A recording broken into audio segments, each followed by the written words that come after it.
নমস্কার বন্ধুরা, welcome to my channel SB explorer.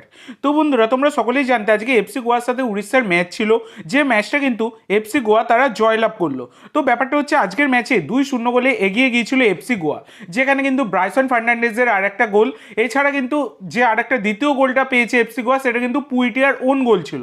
তারপরে কিন্তু প্রচুর সুযোগ পেয়েছে উড়িষ্যা এফসি, তারা কিন্তু রাহুল কেপি একটাই মাত্র গোল শোধ করতে পেরেছিল।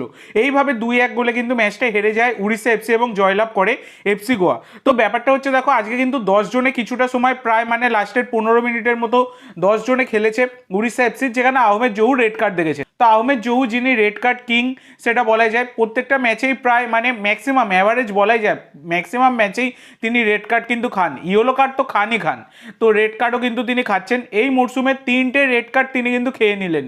তো এত খারাপ মানসিকতার প্লেয়ার হলে কিন্তু খুব মুশকিল মাঠের মধ্যে দলকে সাফার করতে হয়। তো যাই হোক, এই কারণে কিন্তু উড়িষ্যা তারা কিন্তু আজকের ম্যাচটা হারলো।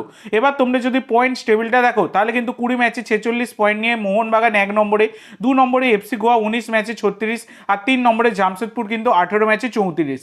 তো এই হচ্ছে ব্যাপার। তো জামশেদপুর আর গোয়ার মধ্যে কিন্তু সেকেন্ড পজিশনটা নিয়ে একটা ব্যাটেল থাকবে, তো দেখা যাক কি হয়। তো তোমাদের কেমন লেগেছে আজকের ম্যাচটা অবশ্যই সকলে কমেন্ট করে জানিও। তো আজকের জন্য এইটুকু বন্ধুরা, ভিডিওটি ভালো লাগলে অবশ্যই লাইক করো, শেয়ার করো, আমার চ্যানেলে প্রথমবার এসে থাকলে চ্যানেলটি সাবস্ক্রাইব করো, আর কমেন্ট করে জানাও ভিডিওটি কেমন লাগলো। ধন্যবাদ।